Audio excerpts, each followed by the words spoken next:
Tugasku menemanimu.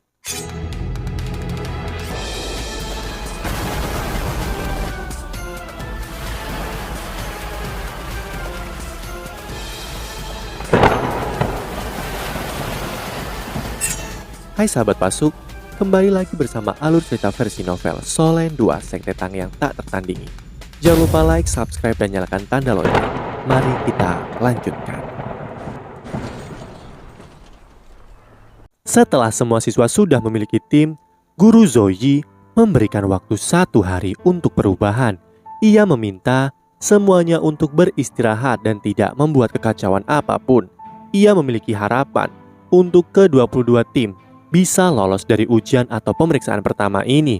Jika ada yang gugur, bahkan bukan hanya dikeluarkan, bahkan ia sendiri akan memberikan kenang-kenangan yang tak terlupakan. Ketika siswa kelas 1 melihat tatapan Guru Zoyi, mereka membayangkan kenangan seperti apakah yang akan ditinggalkan Guru Zoyi. Mungkin saja akan menjadi mimpi buruk bagi mereka. Seluruh kelas 1 berapi-api. Mereka harus lulus ujian ini. Guru Zoyi meminta kelompok Yuhao untuk tinggal. Semua siswa menyerahkan kertas yang sebelumnya diminta. Mereka semua meninggalkan kelas, menyisakan kelompok Yuhao. Berikan padaku, apa yang kau sembunyikan, Wang Dong? Guru Zoyi bersuara dan mengambil 3 kertas dari kelompok Yuhao. Saat Guru Zoyi melihat 3 lembar kertas di depannya, sudut matanya berkedut. Ia membanting ketiga kertas di meja pengajar, dan ketiganya tertulis Sistem Kontrol. Huo Yuhao dan Wang Dong tercengang. Bahkan Xiao Xiao yang seharusnya menjadi sistem support menulis sistem kontrol. Sudut mulut Guru Zoyi berkedut. Apakah kalian 3 bocah nakal melakukan ini dengan sengaja? Meskipun penilaian mahasiswa baru membatasi setiap tim untuk memiliki masa jiwa sistem serangan, kalian tidak dapat memiliki arah kultivasi yang sama. Apakah kalian melakukan ini dengan sengaja? Jika bukan karena fakta bahwa kompetisi akan dimulai besok, saya akan membuat kalian berlari 10 jam berturut-turut. Guru Zoyi meminta alasan mereka bertiga. Yuhao menerangkan bahwa keterampilan deteksi spiritualnya bisa mensurvei seluruh medan perang, dan beberapa cincin jiwa masa depannya pasti akan memiliki beberapa keterampilan serangan. Menjadi sistem kontrol adalah pilihan terbaik untuknya. Guru Zoyi menerima alasan Yuhao. Wang Dong bersembunyi di belakang Yuhao. Ayo keluar. Meskipun Yuhao dan Xiao Xiao memilih sistem kontrol, mereka masih sedikit masuk akal. Tetapi kamu seorang master of sistem serangan, menulis kata-kata sistem kontrol. Apakah Anda sengaja mencari masalah? Wang Dong bersuara. Aku ingin mengandalkan kekuatan seranganku untuk mengendalikan seluruh medan perang. Bukankah itu semacam kontrol? Saya bisa terbang dan meluncurkan serangan jarak jauh. Seharusnya mungkin bagiku untuk mengendalikan medan perang dengan cara ini, kan? Guru Zoyi hampir marah dan tertawa. Jangan berpikir bahwa aku tidak tahu alasanmu yang sebenarnya. Anda hanya tidak ingin berpisah dengan Yuhao. Saya akan menyebut Anda bodoh. Anda jelas memiliki kultivasi tertinggi di seluruh kelas. Bagaimana kamu bisa menjadi sebodoh ini? Kapan Anda pernah melihat sistem serangan dan sistem kontrol berpisah? Anda benar, mereka akan berada di kelas yang berbeda. Namun, sistem serangan dan sistem kontrol selalu bersama. Kamu benar-benar bodoh. Ubah sekarang. Dengan cepat Wang Dong mengubah menjadi sistem serangan. Guru Zoyi mengalihkan pandangannya ke Xiao Xiao. Diketahui roh pelindungnya adalah kuali penghancur jiwa. Efek utamanya untuk membantu orang lain. Xiao Xiao menjelaskan bahwa roh pelindungnya berbeda. Itu bermutasi menjadi 3 kuali penghancur kehidupan. Itu bisa menyerang dan membantu orang lain, tetapi nyaris tidak bisa untuk pertahanan. Guru Zoyi menyarankan untuk condong ke satu arah, tetapi ia tetap mempertahankan pendapatnya. Pilihannya adalah tetap sistem kontrol. Karena Guru Zoyi terus memaksanya, ia dengan malu-malu mengatakan sesuatu yang mengejutkan semua orang. Tapi aku punya jiwa bela diri yang lain. Itu dapat menjadi support dan kontrol. Guru Zoyi, Yuhao, dan terutama Wang Dong sangat terkejut. Wang Dong selalu berpikir bahwa dia tak tertandingi di kelas 1. Dia tidak pernah berpikir ada seseorang seperti dia yang tersembunyi di dalam kelas. Guru Zoyi seperti linglung dan berkata bahwa ia tidak akan menyanggah pilihan Xiao Xiao lagi, dan sangat optimis untuk tim Yuhao. Mereka bertiga sudah saling melengkapi. Guru Zoyi punya target untuk mereka, yaitu juara. Jika tidak, mereka akan di bawah naungannya dan mengikutinya untuk berkultivasi. Yuhao menyaut bahwa jika mereka menang, Yuhao bersedia mengikuti Guru Zoyi. Guru Zoyi tertegun dan mengatakan jangan berpura-pura membuatnya senang. Yu Hao menggelengkan kepalanya dan berkata bahwa Yu Hao telah merasakan manfaat yang sangat besar setelah mengikuti pengajaran-pengajaran Guru Zoyi. Bahkan, itu sangat melebihi kelas lain. Wajah Guru Zoyi mengungkapkan sedikit senyuman.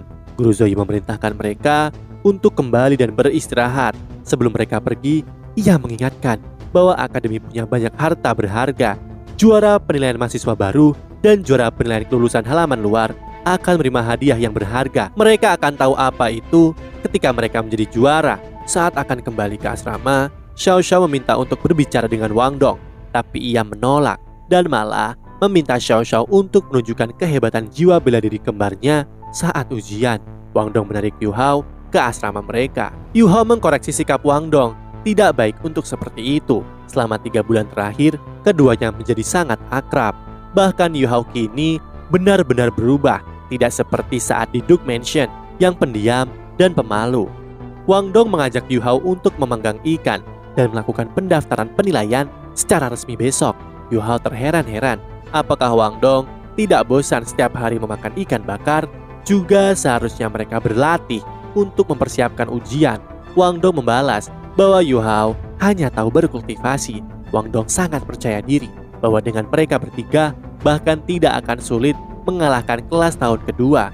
Yu Hao mengingatkan bahwa ini adalah akademi nomor 1 di dunia. Banyak naga dan harimau yang bersembunyi. Menyepelekan bukan sesuatu yang baik, dan ia harus mau bekerja sama juga dengan Xiao Xiao.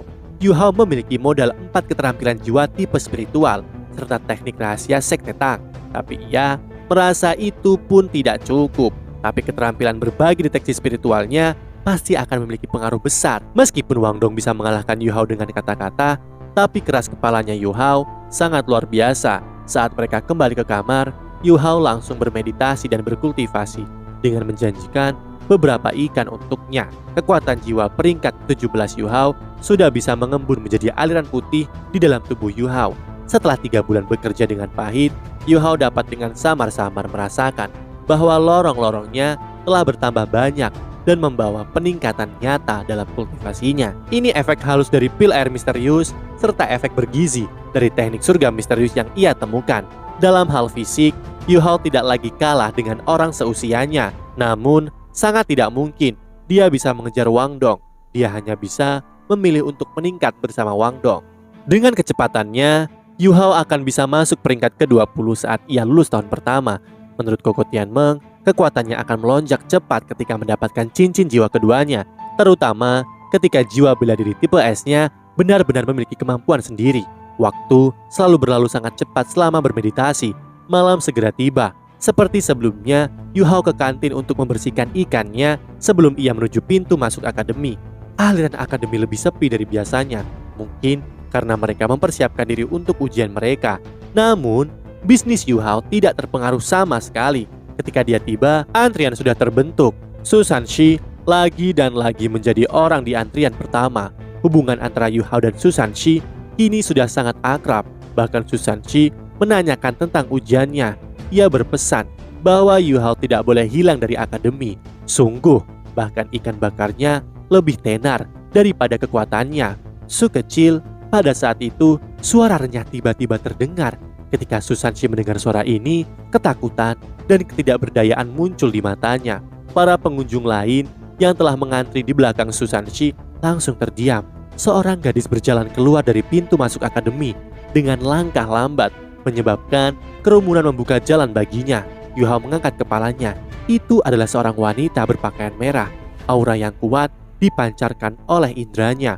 Wajahnya tidak terlihat jelas. Dia mengenakan penutup merah di wajahnya. Orang bisa mengatakan bahwa dia pasti cantik hanya dari mata merah mudanya. Su Sanxi berbalik setelah mengumpulkan keberanian. Dia menundukkan kepalanya dan menjawab, "Kakak Xiao Tao." Yu Hao heran bagaimana orang seperti Su Sanxi bisa sehormat ini. Bahkan para guru tidak membuatnya seperti ini. Pada saat yang sama, baik Yu Hao ataupun Wang Dong seolah-olah mereka merasakan sesuatu yang akrab. Gadis berpakaian merah mengatakan akan mencoba ikan bakar Yu Hao yang dikatakan Su Sanxi sangat enak. Yu Hao tanpa sadar berkata, "Maaf, saya hanya menjual 30 ikan sehari. 30 orang yang sudah mengantri hari ini. Jadi silahkan datang lebih awal besok." Kata ini telah diucapkan berkali-kali sebelumnya.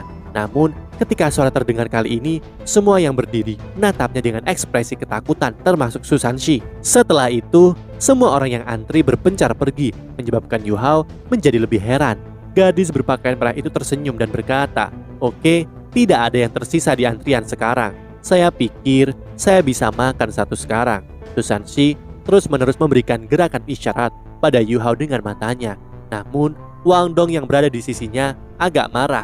"Kamu siapa? Mengapa Anda mengganggu bisnis kami?" Gadis berpakaian merah mengeluarkan satu koin emas dan memberikannya pada Wang Dong. Ia akan mengambil semua ikan bakar Yu Hao hari ini. Wang Dong sama sekali tidak sopan saat dia mengambil koin emasnya. Dia merasa ada sesuatu yang salah. Beberapa jejak ketakutan terhadap gadis berpakaian merah ini benar-benar muncul di hatinya. Yu Hao dengan jujur berkata bahwa ikannya hanya seharga 5 koin tembaga. Ini terlalu banyak. Gadis berpakaian merah mengatakan ini sebagai deposit. Ia akan mengambil ikan lagi di masa depan. Gadis ini seolah-olah datang karena Susan Shi, tapi sebenarnya tujuannya adalah Yu Hao. Bahkan dengan halus ia menanyakan tentang jiwa bela diri Yu Hao. Setelah selesai memanggang, ia memberikan 2 kepada si gadis dan 2 kepada Susan Shi. Susan Shi benar-benar berubah. Bahkan ia seperti tak selera makan. Di sisi lain, gadis itu benar-benar cantik. Itu terlihat saat ia membuka penutup wajahnya dan perlahan makan. Anehnya, tulang ikan bahkan noda minyak hilang dari tangannya secara misterius. Entah kekuatan apa itu. Yu Hao dan Wang Dong bingung penuh keterkejutan. Setelah selesai menghabiskan ikannya, ia memuji kenikmatan ikan bakar Yu Hao. Namun tiba-tiba, ia meminta untuk melihat jiwa bela diri Yu Hao dengan penuh penekanan. Sejak api jahat di tubuhnya ditekan oleh elemen es misterius itu, dia tidak terganggu oleh jiwa iblisnya yang sombong selama 3 bulan. Namun, aura sedingin es itu secara bertahap disempurnakan oleh api Phoenix-nya. Serangan balasan secara bertahap muncul. Dia mencari Susan Shi adalah karena kura-kura hitam misteriusnya. Itu jiwa bela diri tipe air terbaik di akademi. Jika dia meminjam sejumlah kekuatannya, dia bisa menekan api jahat di tubuhnya. Wang Dong tampak marah, namun dia dihentikan oleh Yu Hao. Ia merilis jiwa bela dirinya dan mengungkapkan keterampilannya. Gadis berpakaian merah itu mengangkat alisnya ketika dia merasakan berbagi deteksi spiritual Yu Hao yang misterius. Mengikuti peningkatan dalam kultivasinya, kekuatan cincin jiwa Yu Hao secara bertahap mulai meningkat. Sesuai dengan kata-kata Koko Tianmeng, kekuatan fisik serta kultivasinya akan menentukan kekuatan cincin jiwa pertamanya. Cincin jiwa pertama Yu Hao memiliki kekuatan cincin jiwa sekitar 600 tahun dengan jangkauan maksimum mencapai diameter 50 meter. Segel pertama yang Koko Tianmeng tanamkan telah terbuka. Selama Yu Hao terus-menerus menerobos, origin Ki Koko Tianmeng akan secara otomatis meningkatkan kekuatan cincin jiwa pertamanya. Yu Hao menarik keterampilannya dan gadis itu mengatakan bahwa ini cincin 10 tahun terkuat yang pernah ia lihat. Gadis berpakaian merah tertawa dan memperkenalkan diri. Ia adalah Ma Xiaotao dan ia akan kembali lagi untuk ikan bakar Yu Hao. Susan Shi berlalu bersama Ma Xiaotao. Yu Hao dan Wang Dong berbincang menerka-nerka. Mungkinkah itu adalah orang yang sama di tepi danau dan apakah dia juga dari Akademi Dalam? Tiba-tiba sekelompok orang bergegas kembali dan mengantri di kiosnya. Setelah Ma Xiaotao dan Susan Shi pergi, seseorang di antrian depan dari tahun keempat mengatakan bahwa mereka tidak boleh membicarakan murid Akademi Dalam seperti itu, terutama senior Xiaotao. Yu Hao dan Wang Dong terkejut penuh heran. Kakak kelas itu menjelaskan di dalam Akademi Shrek, siswa berpakaian merah semuanya adalah senior dari halaman dalam. Tetapi senior dari halaman dalam jarang keluar. Persaingan di halaman dalam sangat intens. Senior Xiaotao adalah salah satu dari 10 siswa peringkat teratas di halaman dalam. Kekuatannya jelas bukan sesuatu yang bisa dibandingkan dengan murid halaman luar. Senior Susan Shi tampaknya memiliki hubungan yang sangat baik dengan senior Xiaotao, sehingga dia mungkin mendapatkan rekomendasi dari senior Xiaotao ke halaman dalam di masa depan. Ya, rekomendasi dari siswa halaman dalam adalah salah satu hal yang berpengaruh untuk diterima di halaman dalam. Bebe dan Tangya tiba saat Yu Hao selesai berjualan dan dia memberikan beberapa ikan bakar untuk mereka. Bebe berkata bahwa pendaftaran akan dilakukan pagi hari dan ujian akan berlangsung di sore hari. Yu Hao mengangguk dan berkata, "Saya pasti akan bekerja keras untuk lulus penilaian." Bebe tertawa, sementara Tangya menyerahkan sesuatu yang menyerupai kantong ke Yu Hao. Dan Tang Ya berkata akan mengajarinya beberapa teknik rahasia Sekte Tang. Setelah ujian, Yu Hao mengangguk dan menerka-nerka yang ada di dalamnya. Wang Dong memiliki ekspresi penasaran. Guru Xiaoya, saya tidak pernah berpikir bahwa Anda menggunakan alat jiwa selama penilaian mahasiswa baru kan? Dengan sedih, Tang Ya menjawab, alat jiwa apa? Apakah kamu tidak tahu apa yang terkenal dari Sekte Tang? Yu Hao dan Wang Dong kembali ke kamar. Mereka membuka kantong yang diberikan oleh Tang Ya. Mereka terkejut. Itu dipenuhi dengan senjata tersembunyi. Ada lempar pisau, lempar jarum, jarum penembus tulang, ditambah senjata tersembunyi jenis lain. Selain itu, ada lebih dari 100 dari masing-masing mereka. Itu pada dasarnya gudang untuk senjata tersembunyi. Sangat jelas bahwa Tang Ya telah menyiapkan senjata tersembunyi ini untuk Yu Hao karena jiwa bela dirinya tidak memiliki cara untuk menyerang. Selama 3 bulan terakhir ini, pemahamannya tentang teknik rahasia Sekte Tang serta 100 senjata tersembunyi sedikit meningkat. Dia sangat cerdas dan rajin belajar yang membuatnya menguasai beberapa teknik. Bagi siswa baru dengan hanya 1 atau 2 cincin jiwa, senjata tersembunyi ini masih menjadi ancaman besar. Ketika Wang Dong menatap senjata tersembunyi Yu Hao, dia tidak bisa menahan diri untuk berkata, "Guru Xiaoya benar-benar memandang rendah saya. Dengan saya di sana, bahkan kamu tidak perlu bergerak."